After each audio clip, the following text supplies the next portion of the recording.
Welcome to A Women's Brew, where women talk about beer. This is episode number 1 of our Brave Noise interview series. Frankie from the Park Brewery joins us to be brave and make noise about their Brave Noise brew. I'm Joanne, and this is Tori. Hello. And we're two beer-loving women on a mission to get more people drinking and talking about great beer. Come join us.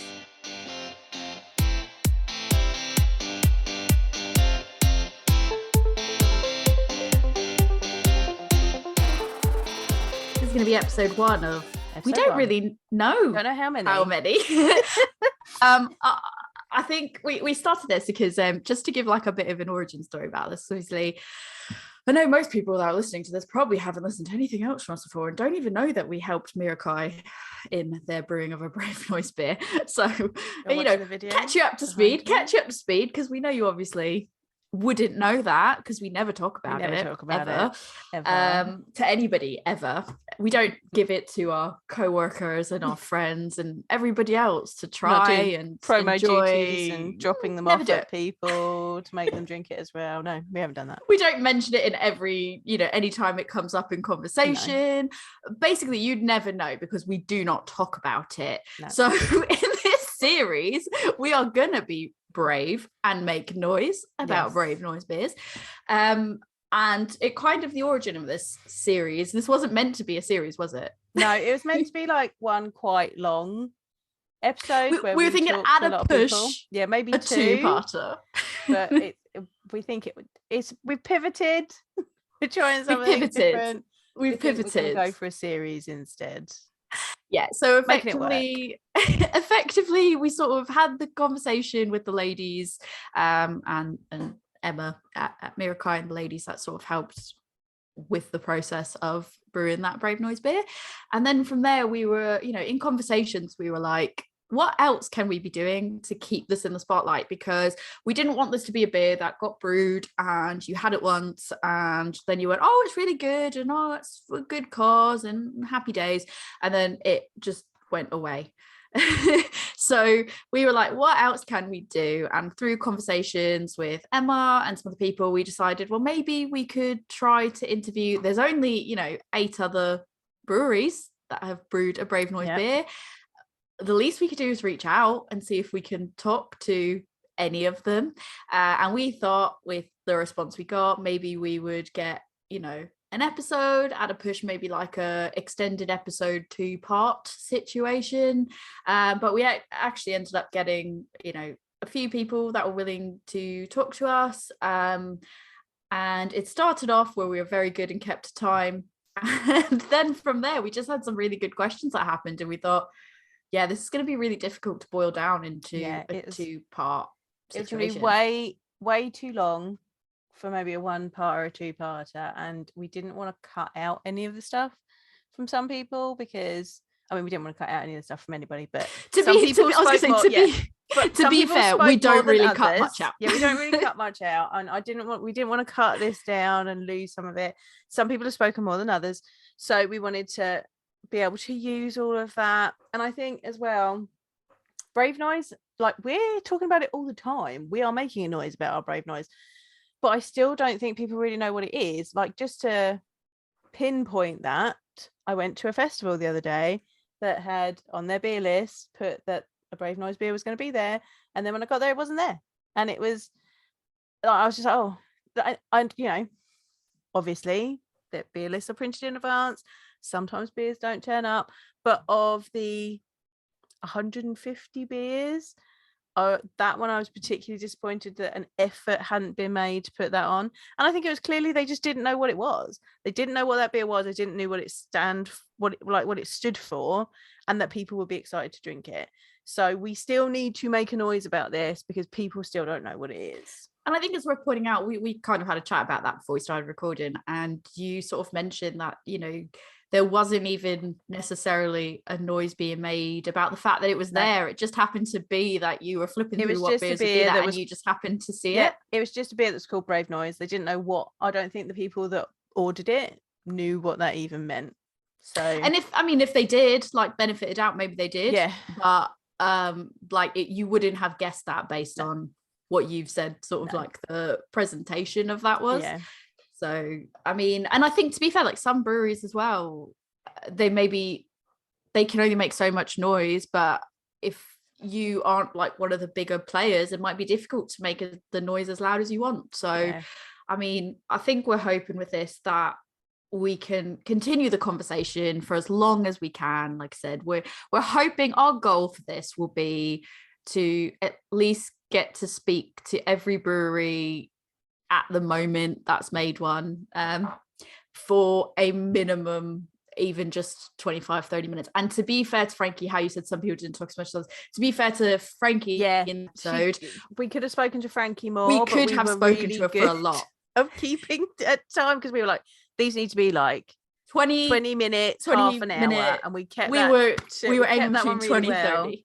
Yeah, and we kept that one really she was really good. She was someone we could have continued to speak. We're gonna have to get Frankie back on for a full episode about the Park Brewery. She needs justice. Because to be fair, it's not her fault. Justice for Frankie. It's not her fault by any means. It was literally, when we did this first one, it was the first one that we recorded, and we were very conscious of people's time, their busy schedules, and we were like, you know what, just give us 45 minutes all in, and that's include login, sign off, and we gave them, we're asking them all the same, that you'll find that we're asking them all the same questions as we go along for parity, just so you can see how every brewery's approach things, what it means to every brewery individually. And really, like, we were just really good and really strict on that, because we thought, to get however many we were speaking to into 2 extended episodes, that's longer than our normal episodes, we were like, there has to be like between 20 and 30 minutes, absolute max. So we'll have Frankie back on, I'm sure, if she's willing, and speak to her for longer, because this was a good conversation you're going to hear. And our goal, really, like I said, is we want to be able to talk to everyone at least sort of once. And I think if we can continue to make noise for the smaller breweries who maybe don't have as big of a reach yet at the moment, or I don't know, just to continue and keep the conversation going, because I think that's part of the most important thing is to keep the conversation going for as long as possible, because we don't want it to fizzle away. I don't know, do you have anything else to add to that? I think that's we're just going to keep talking about it. You're not going to shut us about it. I'm not sorry about it. Like, normally I'd be apologetic. I'm really not apologetic. This is probably the one thing that I'm really not apologetic about.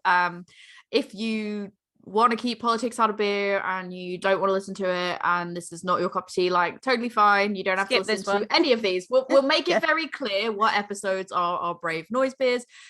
If it's annoying you, I'm going to make a very bold statement that if it's annoying you that we are making so many episodes on this and you unfollow us for that, or you stop listening to us for that, I can only speak for myself. I can't speak to Joe.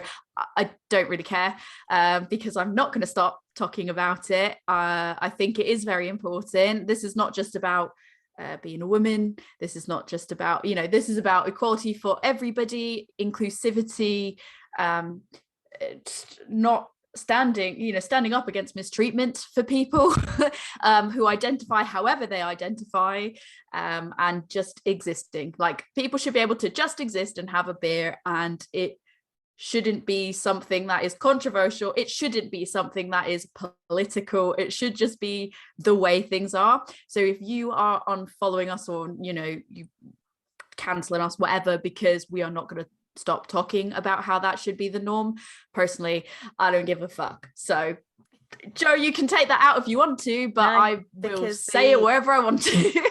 The values and the intention that are behind the Brave Noise initiative are at what is at the heart of the values and our personal codes here at A Women's Brew, the podcast. So you're listening to the wrong podcast if you're not behind that. I think to be fair, I think if you've made it this far, and you've not unfollowed us, then we're pretty sure you're on the same page as us. Maybe we've not done enough to be super annoying, so that's cool. But I think you're probably on the same page as us if you're still listening at this point. And to be honest, I think as long as you follow, Wheaton's law of don't be a dick, you probably won't have a problem with this. But I just wanted to make that very clear. If people were like, oh, I gonna come to the comments section and I'm gonna tell you about how, you know, aliens could arrive and you'd blame it on men or whatever else. Like, that's not what we're saying. Yeah, but we can 100% guarantee that person, those people, and that person in particular, because somebody actually did that, hasn't listened to any of our podcasts. So no, exactly.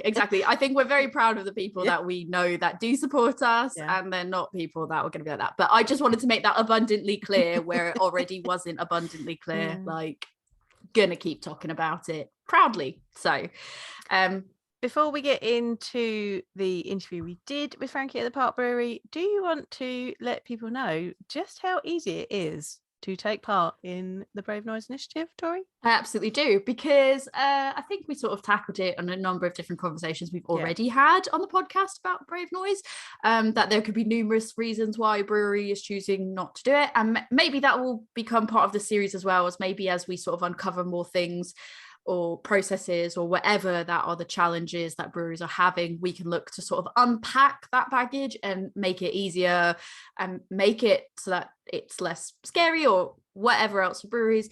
The first one being, I think the biggest challenge that maybe some people have had and we've discussed is it could just be a lack of understanding, full stop, or this misunderstanding that it is more difficult than it actually is to get involved in this. So literally your step one is just to go to bravenoisebeer.com, which we've linked before and we will link it again in the comments.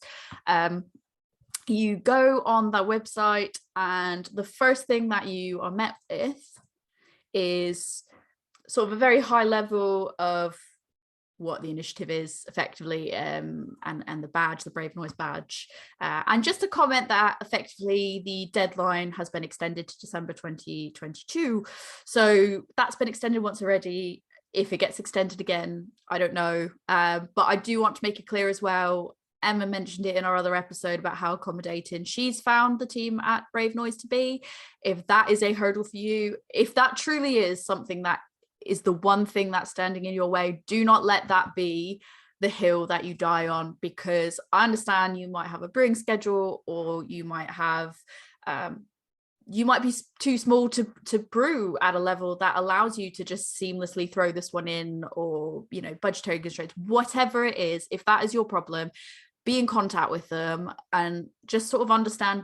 My suggestion would be to understand when it is you can brew it, and reach out to them and say, look, I can't make that December 2022 deadline, but I can aim for this, you know, is that possible? And see if they're willing to work with you. Maybe they won't be, but I guarantee if you kind of say, these are my issues, but I still want to do this, they can help you somehow, and they can help you math it out however they choose to do it. So yeah, step one is to go there, and there'll be this relatively decently big size button that says brewery sign up. So you click that button and it takes you to the next page, which is the 4 steps of what you need to be able to join them. But it's headed up quite nicely at the start with effectively what you're agreeing to as a brewery that's partaking in this. And it is pretty simple. I'm going to read it because I think it's really good. It says, Brave Noise is a global collaborative effort to provide inclusive and safe environments for women, BIPOC and LGBTQIA+ throughout the beer industry. By brewing this beer, your brewery is standing in solidarity with those who shared their stories about mistreatment and who are survivors of gender discrimination, racism, sexual assault, and harassment within the industry. By standing with us now, you are part of the movement for change that is long overdue in beer.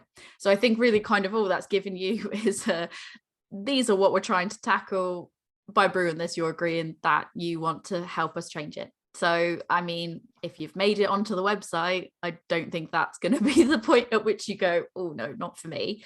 So yeah, the next step here really is you get sent to, so it has the 4 steps in a table, which is quite straightforward. Step 1 being fill out a form, and there's a link to a form, and include your code of conduct. So if you click on that link, which is fill out this form, you get a brewery submission form. I'm doing it real time as we're doing this because I really want to demonstrate just how easy it is to do it.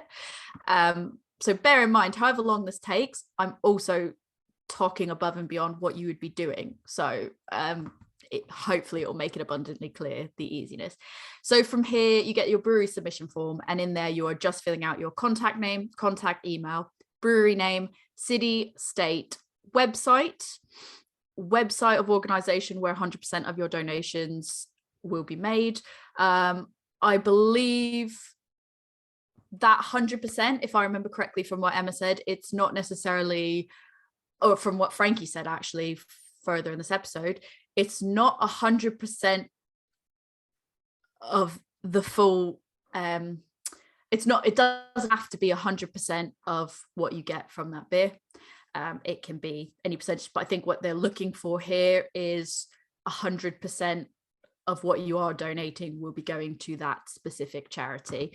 I could be wrong on this.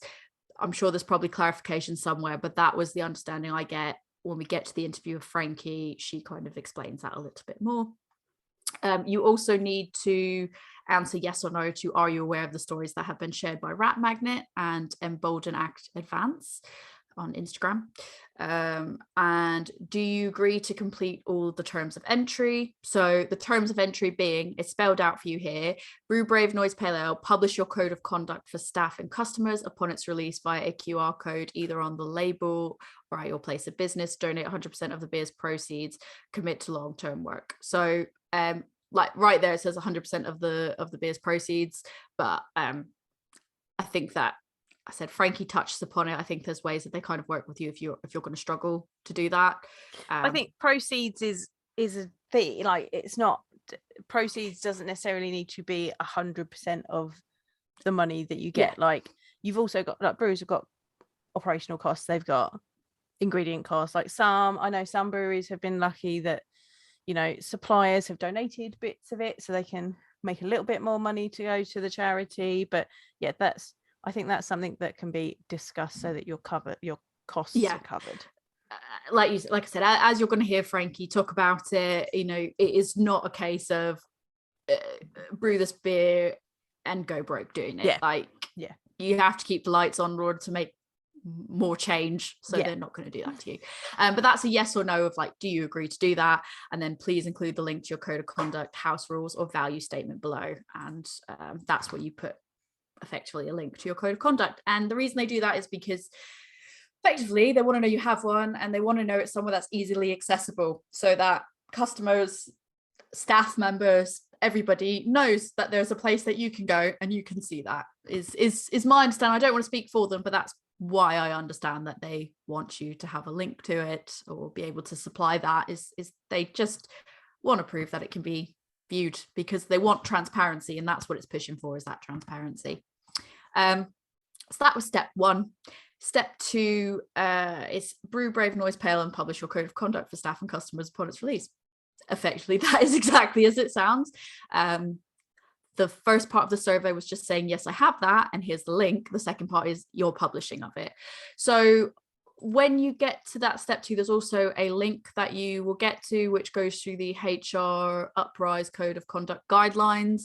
So this kind of walks you through what your code of conduct should be, how you should set it up. I mean, I'm not going to read through everything on here, because, you know, if you're going to do this, I feel like it is quite important for you to do your homework on it. You shouldn't have someone that's not qualified in making a code of conduct telling you everything about making a code of conduct, but it's all very much on here. They have covered their bases. They tell you to use, just high level, they do tell you to use clear and concise language, make it highly visible, easily accessible in public, specify a reporting process for complaints, support from leadership should be clear. Your code of conduct should be written for more than just legal compliance, which is all things that I think we probably know, but it goes into more detail there. And then they do have some code of conduct recommendations, which gives you recommendations on the scope, the values, expected behaviors, unacceptable behaviors, and what some of those unacceptable behaviors they feel are.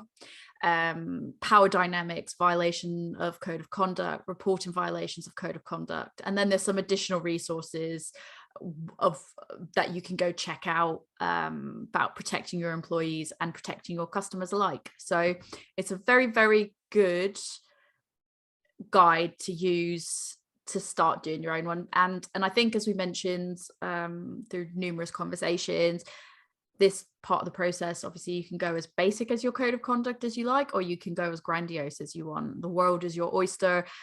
Many breweries already have some type of code of conduct. You can either build on that if it's not covering all the grounds that you think it should to be up to scratch for the brave noise. But at a minimum, I know so many breweries that haven't brewed one yet that I know have codes of conduct, and they are following the rules. So it just seems silly to not jump on board with it. Step 3, make a donation to a relevant charitable or non-profit organization. We encourage breweries to donate a majority of the sales to an organization that best supports the mission of this collaboration. They also give you a list. There's a link that's a list of the recommended organizations that they already have. So literally couldn't be any simpler. Well, you know, we did the Mirakai one, we sat there and we went, who do we want to donate to? What's really close to all of our hearts? We really had a collaborative talk about what we wanted and how we wanted to help out with it. And I mean, we sort of cycle through and we went, how about this one? Oh no, they can't take donations from breweries. How about this one? Okay, that covers some of what we want, but not enough of what we want. Literally, you can decide to do that on your own. Obviously, I would highly recommend that you vet who it is you're picking as well, though. Don't just go, someone recommended this, or I've seen this, I bet it's good. Vet who you're giving your money and support to. You want to know the horse you're backing. You want to know that they are legitimate and they are doing what they say they're doing, and that what they say they're doing is what you actually align with. So do look at all their T's and C's. That would just be my recommendation.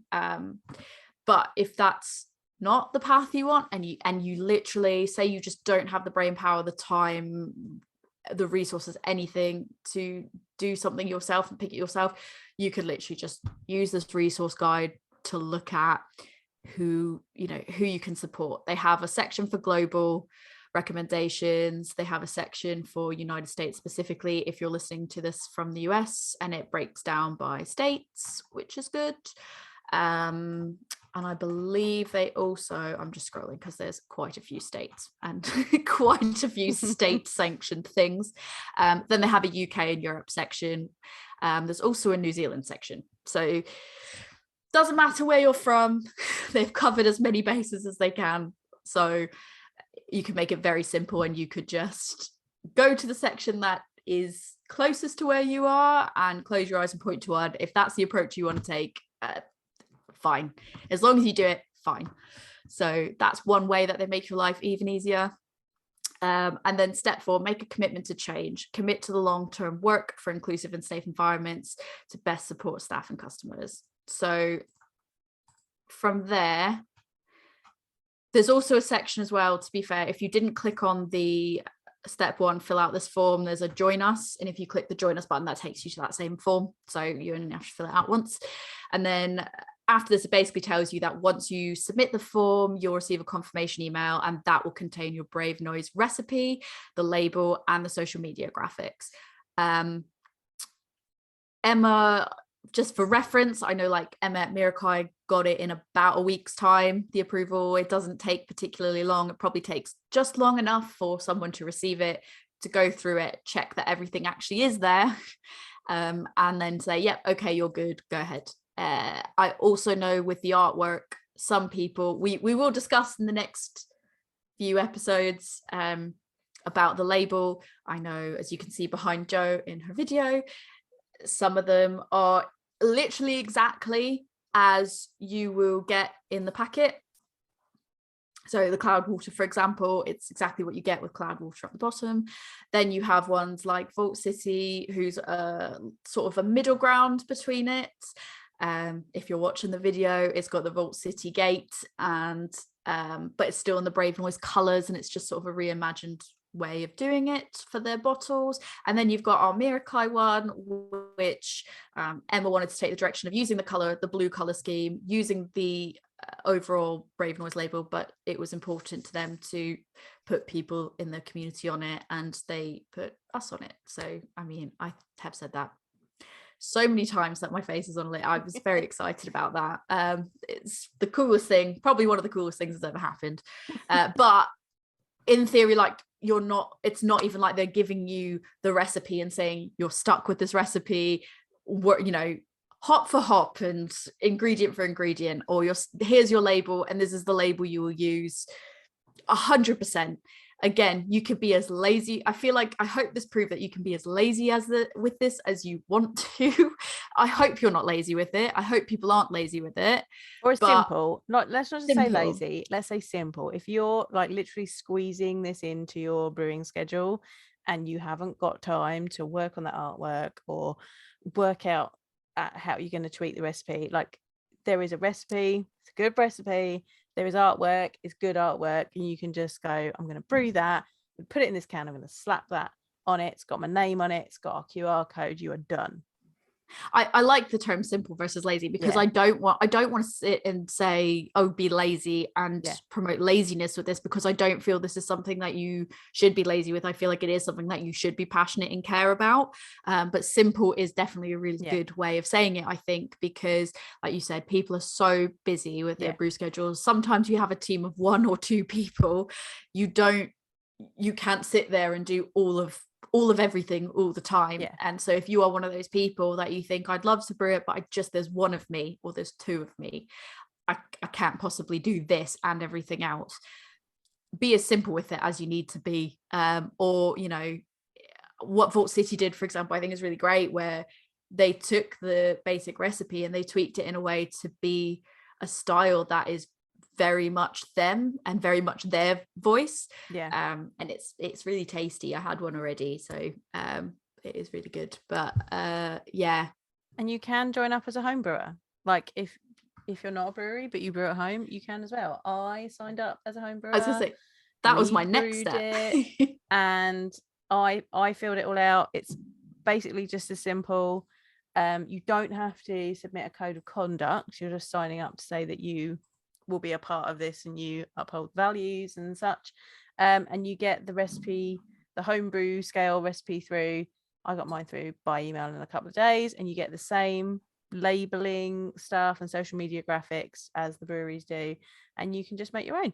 And we did ours. There's a website. You go on a website, because I literally, that was going to be the next thing that I covered, as a home brewer you can effectively do the same thing. So with the breweries section, on that same page of where I sort of just walk through everything, there's also sort of, just to highlight as well before I move on, when it talks about the code of conduct stuff that we were just talking about, it does give you a link to the guidance, and it does say that they do give the name of somebody that you can reach out to if you need additional consulting for your code of conduct. That's really helpful. They give you a contact to literally reach out to and have conversations with if you need to. Don't know if they charge, not sure what the situation is there, so I'm just going to clarify that, as I'm going to specify I don't know that part, but I do know there is a name. And then when you scroll down, literally there's the list of all the breweries participating, and you can filter by the state or the country, and all the names are listed there.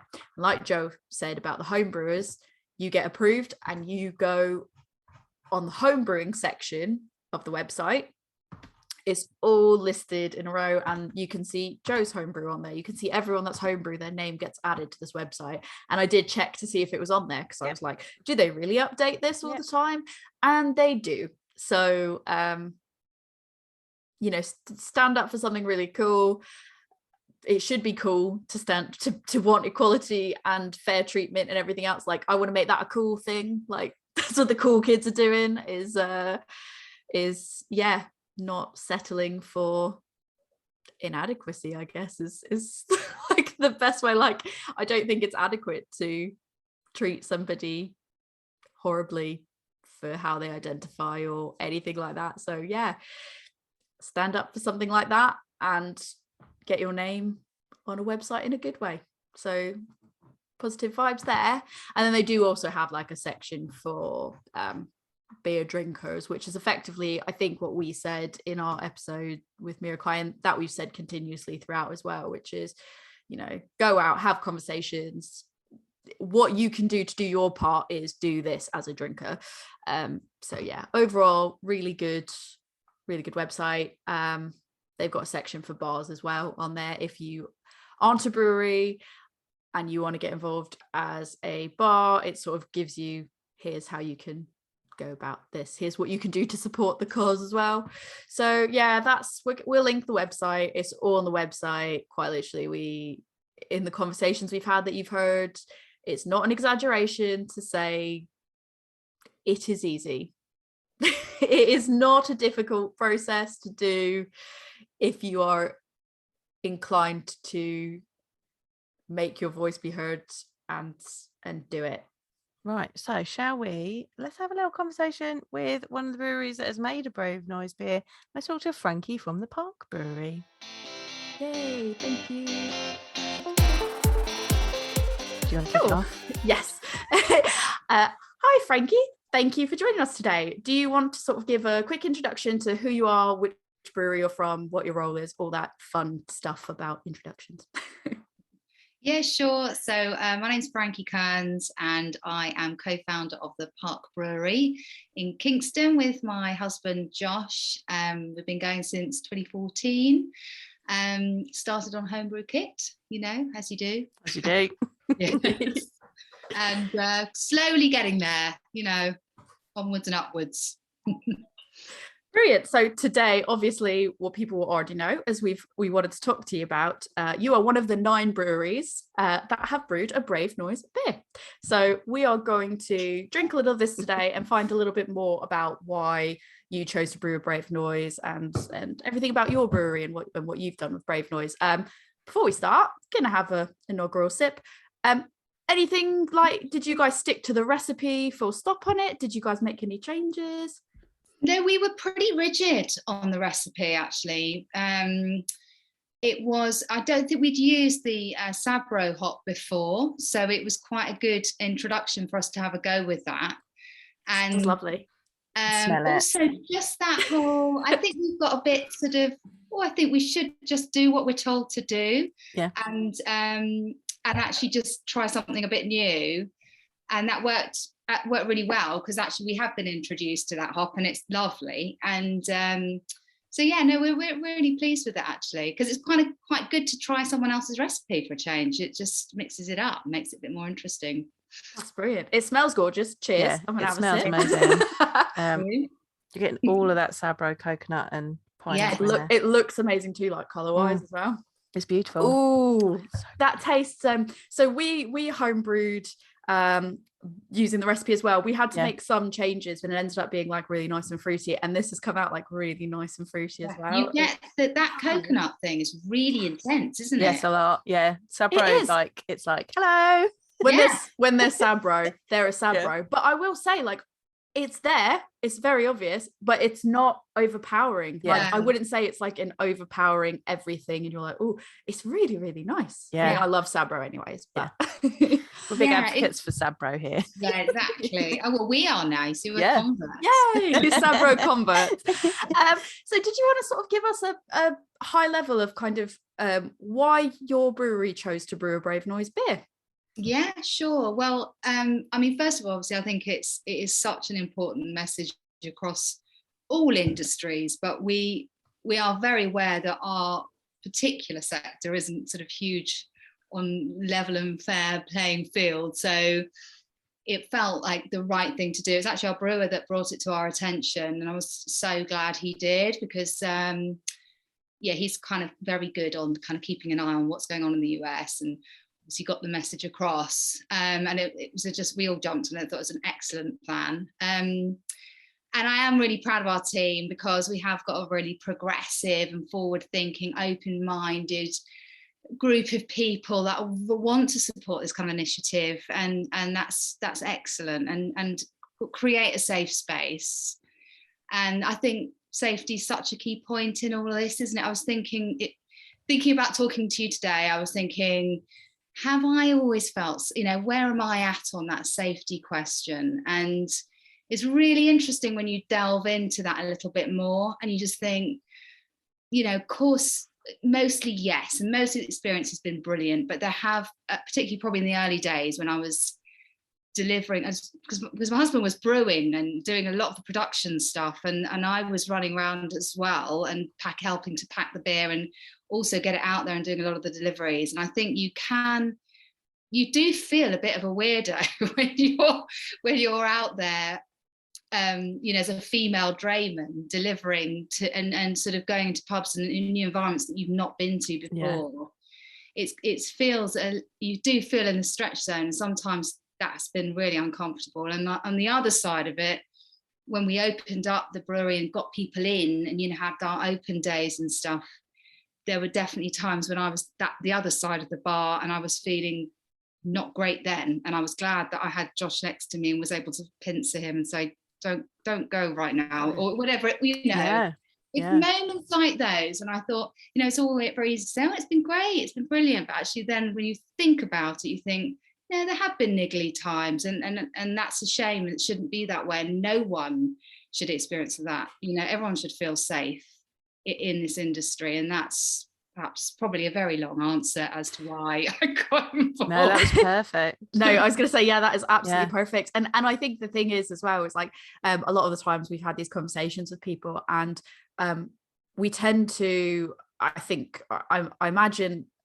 minority people in a minority group feel this way as well. It's not just women that feel this way, but sometimes you can very much, at least from a woman's perspective, like, you can feel like you minimize it sometimes, and you think about your overall experience, and you might have had so many great experiences that it outweighs all the smaller experiences. So you tend to normalize and minimize those bad behaviors, and then because they're outweighed by all the great ones, or they were so long ago, or everything ended up fine, so it's okay. You put it to the back of your memory, and it's not until somebody says to you, well, can you think of any times like this? And you stop and you think and you go, well, actually, there was that one time. Oh, okay, and then there was that other time, and you just don't even think about it. But I think the reverse of it as well is, we have spoken to people as well that, you're saying you're going out doing deliveries, and you're the co-owner / co-founder, and as a woman, do you go in there and you deliver a package, and they go, oh, where's the owner? And you're like, well, that's me. Because we have spoke to people that are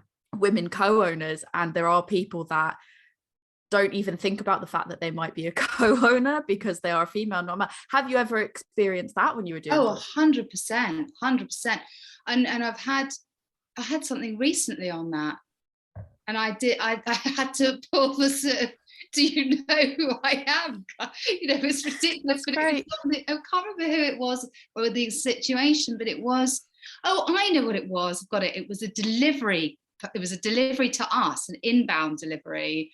And the guy delivering said, I need to talk to one of the guys at the or something. And I said, well, yes, you can talk to me. And he looked at me like I was mad. And he was like, no, I need to speak to one of the warehouse, the guys in the warehouse. And I said, yes, you can speak to me. That's me. Yeah. Fine. Yeah. And in the end I had to say, this is my business, this is my business. And then that sort of, then I felt a bit bad, because then he was so sort of, oh dear, sorry. So that he was probably mortified. And at the same time, like, that's the thing we do that goes back to the minimizing, or is then you turn around, you went, oh, I feel bad now because he was mortified. And it's like, well, really, if he had just listened to you when you said, I'm one of the people you could speak to, would have been fine for everybody. But no, I think you answered that absolutely perfectly. And do you want to tell us about what cause you're supporting with sure. So we're supporting the Kingston Women's Centre, which is local to us, obviously, and it's a long-standing charity that is run by women for women, and it provides sort of low-cost counselling, and it's for everyone, and it's non-judgmental. It's a safe space, and it just, we've worked with them before. They're just such amazing, hardworking, incredible people that are overstretched, just heart and soul into it, and that's what felt right for this particular project. That was the we all agreed that they were the ones to work with. And they've had a tough time, obviously everyone has during COVID, but counselling is, it's been difficult. probably higher demand, lesser funding for it. Exactly. Everyone's stretched because of finances and everything, but because of all that, the demand for counselling and those type of support services have gone up. I'm surprised, you know, they probably had to deal with coping with that overload. So I think exactly. And I know it doesn't cover all bases, because obviously this is about a discrimination-free industry. So you know, it's hard to tick all the boxes. You can't really, but as this was the closest that I felt that we could get, and hopefully we will do other stuff in the future to help tackle the, you know, the other big issues around racism and other problems. But for this one, it was the one we decided to work with. So yeah, we had exactly the same conversation when we were helping to pick the one that Mirakai has used with their beer. Like we were like, well, we could use this and we could do that, but that doesn't cover this. And like, you want to cover all the things, but in the end you select something that fits. Yes. And then you know you've got some more in your back pocket for later causes. Exactly. I just remembered you guys are on the can, aren't you? Yeah. Yeah. It was really cool. Like I said in a different episode of what we call, like, every time I think that I've been asked to do like the coolest thing, as just a person that does a podcast and has like an instant, like, that is, to me, that is not a big feat. I could sit here and talk crap and whatever, and then I get my face on a can and I'm like, this is like the coolest thing I've ever been asked to do. Like, I was like, that's going in a picture frame, that's going on the wall. Yeah. Definitely. I'm helping someone do a like belated International Women's Day tasting soon, and I was like, oh, have you got the Mirakai Brave? And I was like, yeah. I was like, you know, my face is on the can of that one, don't you? And they were like, what? I'm like, yeah, I'm on the side. That I was like, I've shown everyone. I was like, that's me. Yeah. That's me, guys. You didn't ask. That's me.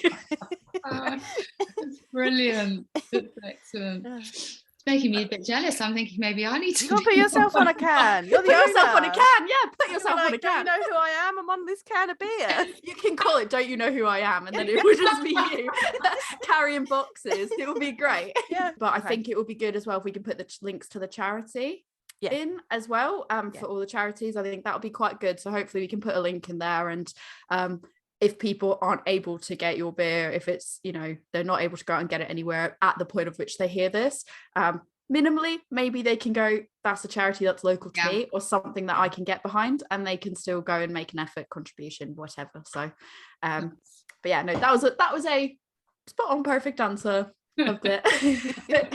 So I guess moving on, because I know I'm conscious that we don't want to keep you too long, because you've been very generous with your time.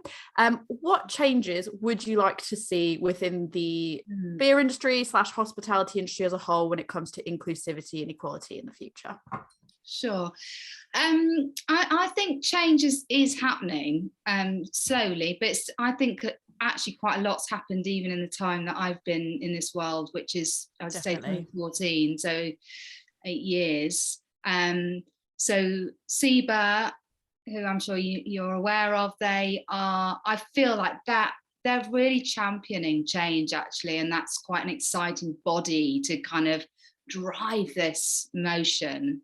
I mean, maybe that's too strong a language, but I feel like there's change. Yeah. And I think even Camera are trying to update their image. They're making changes. Yeah. I think it's going to be slow progress, but I think they've realised that there was a problem there with the reflection of people that aren't all the same. And even before COVID, the last Great British Beer Festival I went to, their charity of choice was Stonewall, and I was like, this is amazing. Yeah. How many people are complaining about it? But I think that they're trying. Yeah, they're trying. There's a lot of ingrained stuff that needs some work. I agree. I was thinking they could probably just do the whole rebrand, couldn't they? Literally just wipe it slate clean, start again. Yeah. But actually, to be fair, because we put Brave Noise in cask as well, which that's really interesting. Yeah, I don't think many other, if any. I don't think I've seen anybody else that have done it, but that might just be that I've not heard of them doing it. I think when we did it, we thought we were the only ones at that time. I don't know what's happened since, but it was really nice because one of the Camera beer festivals down in, I'm going to get this wrong, but it was somewhere like Dorchester way. Okay. They were the first people to order. I mean, literally, when it was just before we packed it, and I said it was coming through, and would they be interested? Yes, 100%. Amazing. We had some great, untapped stuff coming through on that, and that felt really positive, because you know who was going to be in that room. Yeah. It's almost it's got to be almost like stressful for like nail biting, where you're like, oh, what's going to come back from this? And Exactly. so you've thrown Sabro in there, you might have a bunch of people that are like, oh, what is this? But I imagine it would taste I'm really interested. I'd be really interested. Yeah, I'd love to try it on cards. It would be so I know interesting. sadly it's gone now, but it was we had it on in some London pubs, and we spoke to one of the guys today, and he was saying he just loved it. Actually, it was really it's just good to mix it up, isn't it? But yeah, definitely. I think in terms of just ongoing, I think we will continue. I mean, we've still got some Brave Noise on our shop, which is great because we canned quite a lot of it. So obviously we're still going to be plugging away periodically and continuing the sort of code of conduct messaging as well that's come through. So that's from our side. And I think by doing little bit, it's just little things, isn't it? It's just these little things that add up. And I suppose the disappointment has been that there haven't been more UK breweries signing up. Agreed. I don't know what do you think that is? Yeah, it's an interesting one. Yeah, we've had this conversation, internally with other groups as well, and there's numerous things that we think could be happening here. Maybe all of them at play, maybe one or two. First of all, maybe potentially a lack of knowledge and awareness of it, because it's like it is a US brewery that was driving it, and not that you wouldn't necessarily know, but I mean, I tend to feel like sometimes the only US breweries people are going to slate me in DMs for this, I know it, but I feel like a lot of the times the US breweries that people hear about are like Trillium and all that. Like Notch isn't one of those breweries that you tend to hear a massive amount about. So I wonder if it's just a lack of knowledge. Maybe people think that it's too far past the deadline of when you can sign up to do it, and then they're thinking, well, should we do it? Maybe it's a case of, I don't know, they think there's too many hurdles. Maybe they don't realize that it's as easy as it is, because like we talked about this, Joe, on the episode we did with Mirakai and the other Brave Noise girls. A lot of these breweries are actually already meeting the criteria, and I think maybe they just don't realize it. I don't know, Joe, what do you like? Do you think? I think so, because I wondered if it was that, we've got to write a code of conduct. Like, you've probably got something already in place that you can turn into the code of conduct, or that will fit in that format. Like, a lot of these breweries, I think, they've already got these ethics and these things in place, and these are their values. Like, it's just putting it down on a piece of paper. I know so many breweries. I know so many people from certain breweries that I know are people that live these values, promote these values within the breweries. So it's not like I think that they aren't people that stand for these values, if that makes sense. So it's just really interesting that there's only been 9. I mean, some of it might be sticking your head above the parapet. I think everyone kind of says that it's your sticking your head above the parapet to say. It might also be scheduling, and I think what there else will have they be got scheduling. planned, and I agree with that. I definitely think there might be an element of that. I mean, I think the worrying bit is if it's just that whole thing which we've had before, I think, which is that shit happens over in the US. Right, it doesn't happen here. But we don't have that issue, and that's where I think, I hope that's not the attitude, because that's wrong, and we all know that's definitely wrong. Completely. So I don't know, but it is a bit of a shame, and then you think, it's such a kind of, I don't know, it's just a handful of random little like people like us, really. I mean, I think it's been great though, because I've like I said, I think before we started recording, like through this I found, like, I hadn't heard or tried your stuff before, and there was like Wilderness Brew Co, like I hadn't heard of them before, and I've put in an order with them. Their Brave Noise beer isn't out yet, so I will put in an order for their Brave Noise when it comes out. But like those breweries that I hadn't heard of or tried before, I'm finding that through seeking it out through Brave Noise, I've been like, I actually want to try this now. I want to support a brewery that is doing something like this. And then I look on your website and I'm like, that beer also sounds nice, and that sounds nice, and that sounds nice. So I'm just like, chuck it all in. Yeah. Well, that's good. But anyway, yeah, I mean, I think we will, we'll continue sort of our little way, and then we normally do have some sort of one beer that we champion, over the sort of, over the course of time. There's always one going on that sort of, so after this we've got our International Women's Day brew, which is another interesting beer supporting. It's a different sort of theme in a way, but I think it shows that we care about injustice and fairness and equality, because it's a beer for LAWA, which supports Latin and American women who are fleeing domestic violence, and that's quite a specific, really interesting beer. But so there's things like that, and then you just hope that you'll attract customers and chat and potentially new employees that are going to fit those, into that sort of diverse crowd that you want, really, and open it up. Yeah. Speaking of chat, did I remember correctly that you are going to be hosting like a Brave Noise tasting? Did I get that right? Do I remember that right? Well, you kind of got that right. We want to be doing that. So our idea was, yeah, you're right, that we wanted to kind of glean as many kind of different cans from different breweries who had made Brave Noise, and then do a nice little tasting. But we've been a bit slow, to be honest, because we've missed the boat.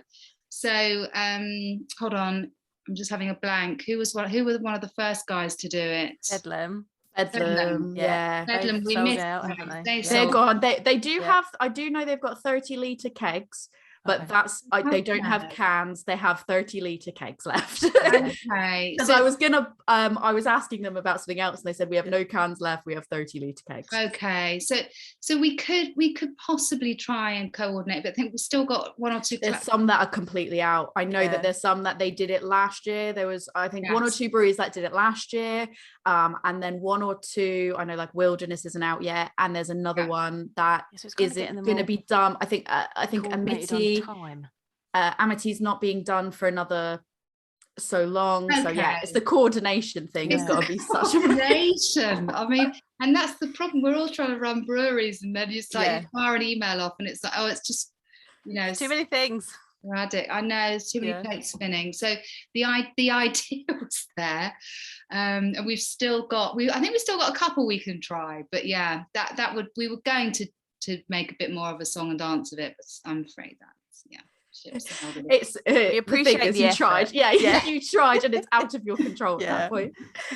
I have to just do it with our own, I think. Well, in fact, that was my next thing, was that we were trying to get some of the team in from the Kingston Women's Centre to come in and have a bit of a night. So that'd be lovely. That'll be really nice. Plan. So back to your question about why we think breweries aren't doing it, just that leads nicely into our final question for you, which is there a message that you want to send to anybody that's maybe considering it, or maybe hadn't heard of it until now, that might be listening to this, that is thinking, oh, should I? Anything you want to say to them? Yeah, I mean, I think that point that you made about lifting your head above the parapet sort of thing should never put anybody off doing it. We wouldn't get anything done, would we? And change wouldn't happen if we all thought like that. And that's a crying shame, is what I would say. And it's a great beer. It tastes amazing. You got the artwork. It does taste amazing. It does taste amazing. I mean, I'm not saying, I didn't mean that in a sort of vanity way. I meant generally, you've got the recipe. It does taste amazing.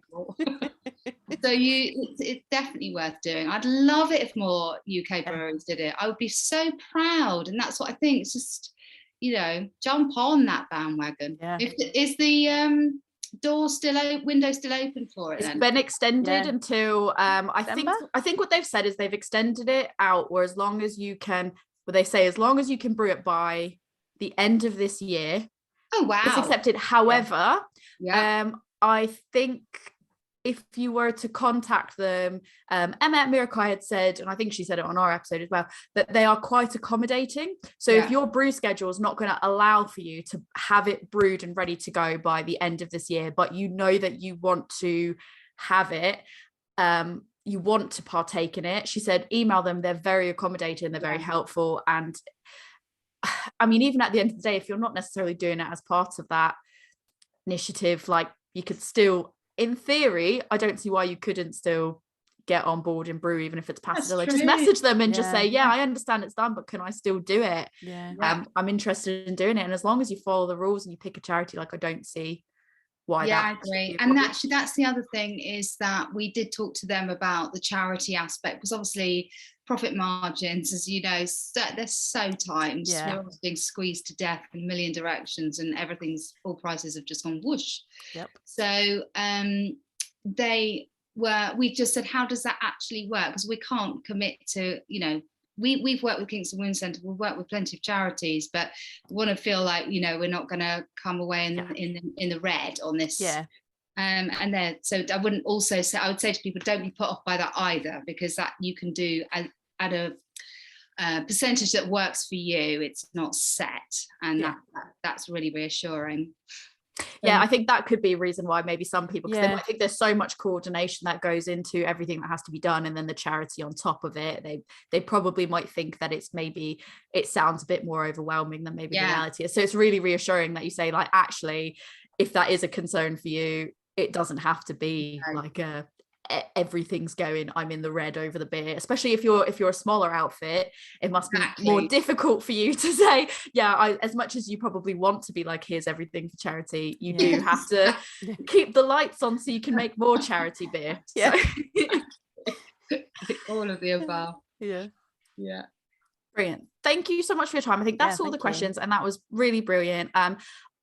Just a quick moment, do you want to plug anything? I don't know when this is going to come out, but is there anything that you want to sort of Instagram handles, Facebooks, anything you want to plug that you want us to include? We're happy to do it.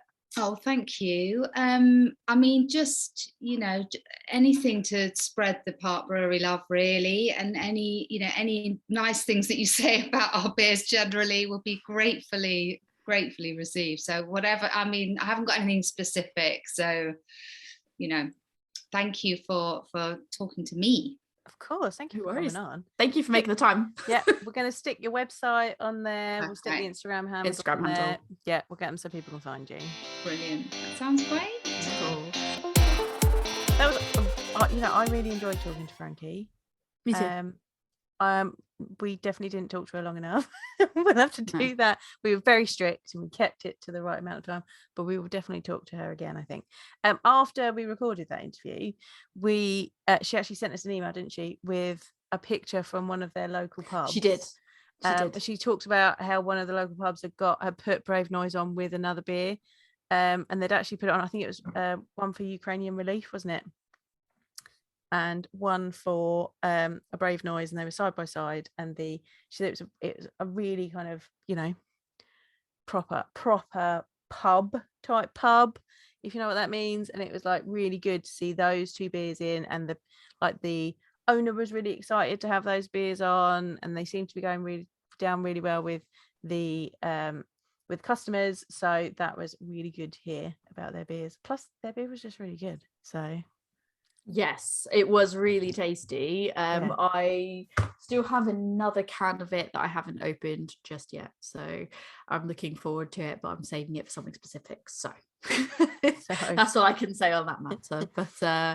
But yeah, it was really brilliant, and hopefully this episode has been quite informative for you guys, that if you didn't already know, or you wanted to get involved but you didn't know how, or whatever, hopefully the conversation you enjoyed and it was informative, and you go and check out any Brave Noises that you can get. At the moment you can still buy the Park Brewery's Brave Noise, so definitely go out and pick those up while you still can. I don't know how many are actually left to order. Support them, support their charity. All the links should be in the show notes for you to have a look at anyways, and hopefully you join us again, and this is a topic that you also care about. So Tori, if people want to talk to you about Brave Noise, where can they find you? I get pretty spicy about it. I get spicy mood sometimes. So if you want to come and get spicy with me, like a little habanero, you can find me on Instagram at adventures_in_optimism. Joe, if people want to talk to you about homebrew and a brave noise, where can people talk to you? Oh, come and talk to me. I'm a woman's brew on Facebook, Instagram, and Twitter. That's pretty much for the podcast there. So, let us know your feedback on all of our podcast stuff and on our Brave Noise interviews at that one. If you want to talk to me, I generally hang out at my beer school, which is Love Beer Learning on Facebook, Instagram, Twitter, TikTok, and Pinterest. I'm happy to talk to you about home brewing there. We may well have some home brewing content coming out soon. I also have a website, which is lovebeerlearning.co.uk, and an email address, lovebeerlearning@gmail.com. Send us emails there for the podcast as well. Oh, so hopefully you enjoy this and you stick around for the next one. And until then, cheers. Cheers.